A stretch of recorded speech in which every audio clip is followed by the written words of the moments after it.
Hello, fellow YouTube watchers. Today, since there's going to be no audio in this video, I'm going to be narrating it. And what we're doing is, like, last weekend, I went over to Johnson, Indiana, it's near Evansville, and there's an abandoned train depot there, which I'm going to explore in this video. And I couldn't find much information about it. I couldn't find, like, any pictures online besides the picture of it being abandoned, just one. That's it.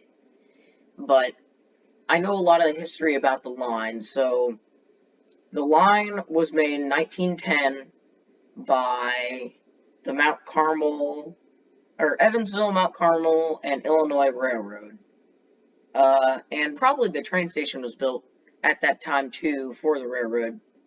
And it did passenger for, I don't know, like, from 1911 to 1942, they did passenger trains from Evansville to Mount Carmel to Johnson, wherever. And this is like the remaining depot that somehow has survived. And so, yeah, the line after 1942 became, like, in the 1970s, came back, and CSX, or the L&N, uses a bypass route,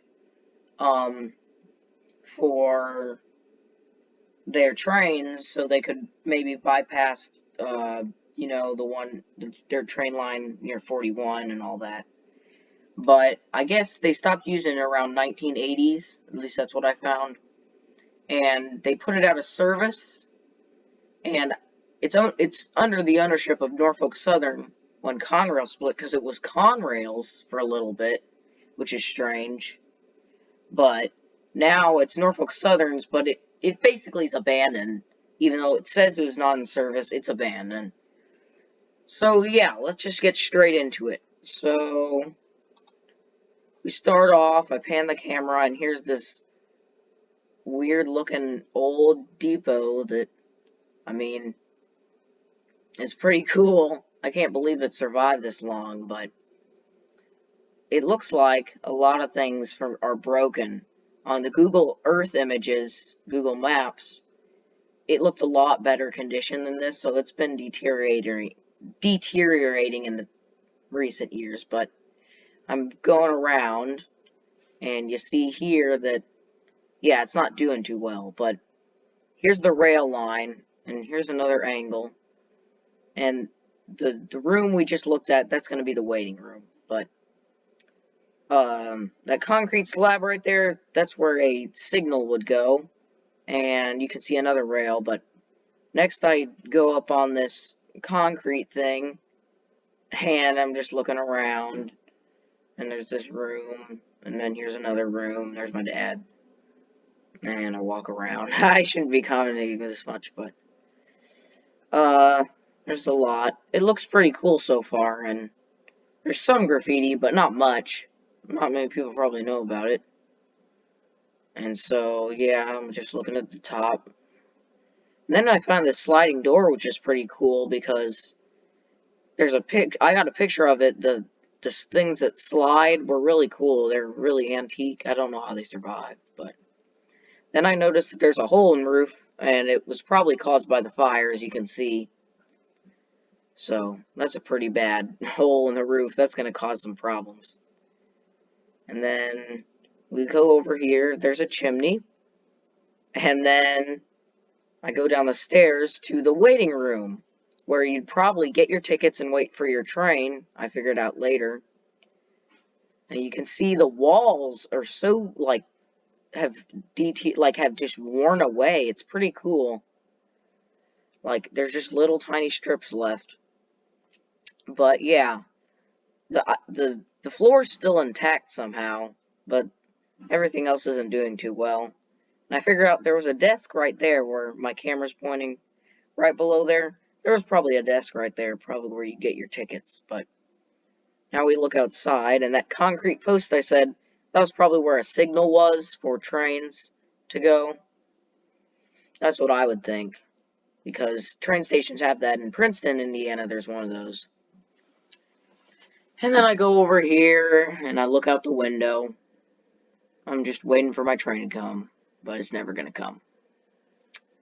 We look over, and we got a bunch of stuff.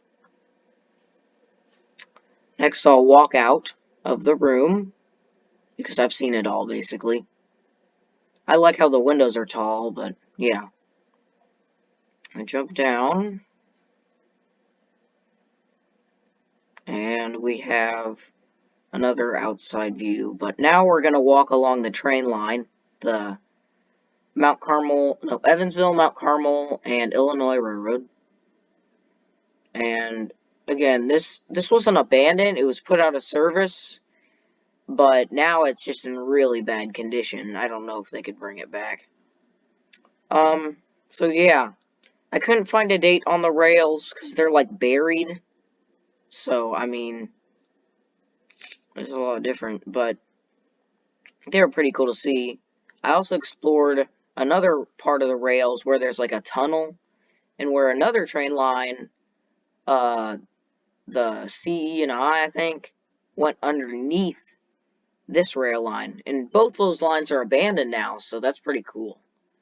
But yeah, I come over here, I turn around, and we got this train station view, which looks pretty cool. And I like that. And then I trip on the rail a little bit. I was like, what that rail is annoying.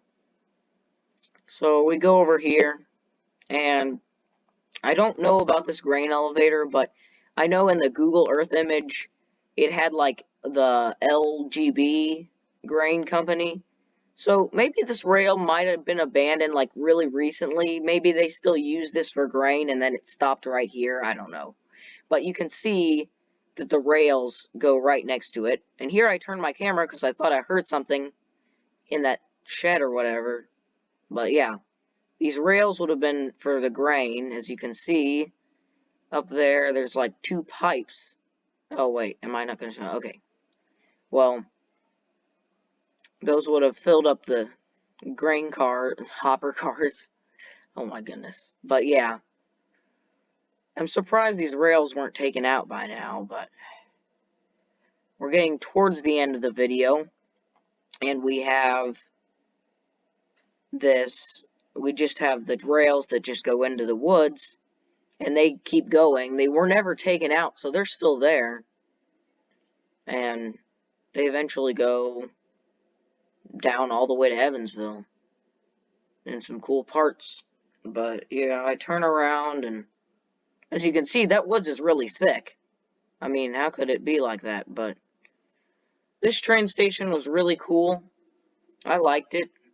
I mean, it was pretty cool to see, even though it was mostly destroyed.